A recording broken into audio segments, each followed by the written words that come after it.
The Happy Prince. The statue of the Happy Prince stood high above the city. It was covered with gold. Its eyes were bright blue jewels, and a red jewel hung from its waist. Everyone thought that it was very beautiful. Why aren't you like the Happy Prince? Mothers said to their little boys when they cried. Sad Man looked at the statue and said, I'm glad that someone in the world is happy. One night a little bird flew along over the sea. The other birds were all in Egypt now. Where can I stay tonight? He thought. Then he saw the statue. I will stay there, he thought. It is high up, so there is plenty of fresh air. He landed between the feet of the Happy Prince. I have a golden bedroom, he thought. But as he put his head under his wing, a large drop of water fell on him. He looked up. That is very strange, he thought. There is not a cloud in the sky, but it is raining. Then another drop fell. I cannot stay on the statue that does not keep me dry, he thought. I must find another place. And he decided to fly away. But as he opened his wings, a third drop fell. He looked up and saw. Oh, what did he see? The eyes of Happy Prince were full of tears. Tears ran down his golden face. The face was very beautiful in the moonlight, and the bird felt sorry for him. Who are you? Asked the bird. I'm the Happy Prince. Then why are you crying? I'm wet with your tears. When I was alive, said the prince, I had a heart like every other man, but I did not know what tears were. I lived in a palace where there was no sadness. In the daytime I played with my friends in a beautiful garden, and in the evening I danced. There was a high wall round the garden, but I didn't know what lay on the other side, so I was called the Happy Prince. I was pleased with my little world. Now I'm dead, and they have put me up here. I can see all the unhappiness of my city. My heart now is made of cheap metal, but even that poor heart can feel, and so I cry. Oh, said the bird to himself, he is not all good. He is only gold on the outside. Far away from here, said the Happy Prince in a low voice. There is a poor house in a little street. Through an open window, I can see a woman at a table. Her face is very thin, and she has rough, red hands. She is making a dress for one of the queen's ladies, for a dance in the place. Her little boy is lying on the bed in the corner of the room. He is very ill. He is crying because she can only give him water from the river. Little bird, will you take my red jewel to her? I cannot move from here. My friends are waiting for me in Egypt, said the bird. Little bird, said the prince, please stay with me for one night and do this for me. The boy is crying and his mother is so unhappy. The Happy Prince looked very sad, and the little bird was sorry for him. It is very cold here, he said, but I will stay with you for one night. Tomorrow I will take the jewel. Thank you, little bird, said the prince. So the bird took the great red jewel from the prince's waist and flew away with it over the roofs of the town. He passed the palace and heard the sound of dancing. A beautiful girl was at a window with her lover. I hope my dress will be ready for the dance next week, she said. Those women are so lazy. The bird passed over the river and flew and flew. At last he came to the poor little house and looked inside. The boy was lying on the bed. The mother was asleep. She was so tired. He flew in and put the great red jewel on the table. Then he flew round the bed, moving the air around the boy's face with his wings. Oh, said the boy, my face does not feel so hot. I think I am getting better. And he fell asleep. Then the bird flew back to Happy Prince. It is the French. the bird said. It is very cold, but I feel quite warm. That is because you have done a good thing, said the prince. The little bird fell asleep.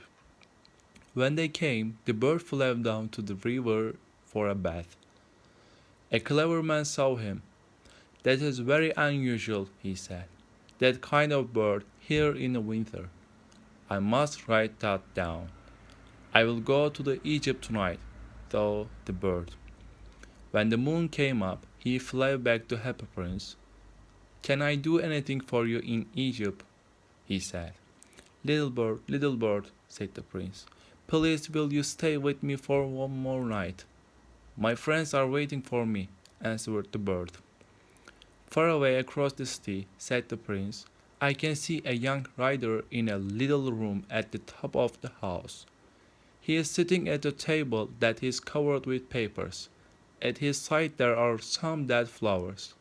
He is trying to finish a story, but he is very cold and he cannot write. There is no fire in the room, and he is weak and hungry. I will wait with you for one more night, said the bird kindly. What shall I say to him? Take him one of my eyes, said the prince.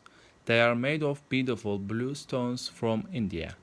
The young man can sell it and buy wood and food. He can finish his story. Take out your eye, dear prince, said the bird. I cannot do that. And he began to cry. Do it, said the prince. So the bird took out the prince's eye and flew away to the young man's room. It was easy to get in because there was a hole in the roof. The young man was sitting with his head in his hands, so he did not hear the bird's wings. When he looked up, a beautiful blue jewel was lying on the dead flowers. Someone likes my stories, he cried happily. This is a gift from someone who has read my books. Now I can finish writing this story. On the next day, the bird flew down to the river. He watched the seamen working on the ships. I am going to Egypt. He cried, but no one listened to him. When the moon came up, he flew back to the happy prince. I have come to say goodbye to you, he said. Little bird, said the prince, please will you stay with me for one more night? It is winter, answered the bird. The snow will soon come. In Egypt the sun is warm and the trees are green. Dear prince, I must leave you, but I will never forget you. A little girl is standing there in the square below. She is selling eggs. Her eggs have fallen on the ground and they are broken. She has no money to take home. Her father will hit her. Take out my other eye and give it to her. I will stay with you for one more night, said the bird, but I cannot take out your other eye. You will not able to see. Do it, said the prince. So the bird took out the prince's other eye and flew down with it. He flew to the girl and put the jewel in her hand. This is a beautiful piece of glass, cried the little girl. She ran home, laughing. Then the bird flew back to the prince. You cannot see now, he said, so I will stay with you. No, said the poor prince, you must go to Egypt. I will stay with you, repeated the bird, and he slept at the prince's feet. The next day he stayed with the prince. He told the prince stories about the strange lands that he knew. Dear little bird, said the prince, you are telling me about strange and wonderful things, but the suffering of man and woman is stranger than anything. Fly over my sea, little bird. Tell me what you see there. So the swallow flew over the great sea. He saw the rich eating and drinking in their beautiful houses. He saw the poor people sitting at the gate. He flew into dark streets and saw the white faces of hungry children with sad eyes. Under a bridge, two little boys were lying close together to keep warm. We are so hungry, they said. You cannot lie there, shouted the guard. Then the bird flew back and told the prince, I am covered with the fine gold, said the prince. Take it off, pieces by piece, and give it to my poor people. The bird pulled off the gold until the happy prince looked grey and ugly. The bird took the gold to the poor, and the children's faces became brighter. We have bread now, they cried. Then the snow came, ice fell to snow, and hung down from the roofs of the houses. Everyone wore thick coats. The little bird became colder. He did not leave the prince because he loved him too much, but he was dying. Goodbye, dear prince, he said. Can I kiss you? I am glad that you are going to Egypt, said the prince. You have stayed too long. Kiss me because I love you. I am not going to Egypt, said the bird. I am going to the house of death. He kissed the prince and fell down dead at his feet. Then there was a strange sound inside this statue. Crack! The metal heart broke into two pieces. Early next morning, an important man in the city was walking below with the two of his friends. He looked up the statue. The happy prince does not look very bright, he said. The red stone has disappeared, his eyes are not there, and he is not golden. He looks like a beggar. Yes, he does, said the man's friends. Here is a dead bird at his feet, said the officer. We must make an order that birds cannot die here. They pulled down the statue of the happy prince and put it on fire.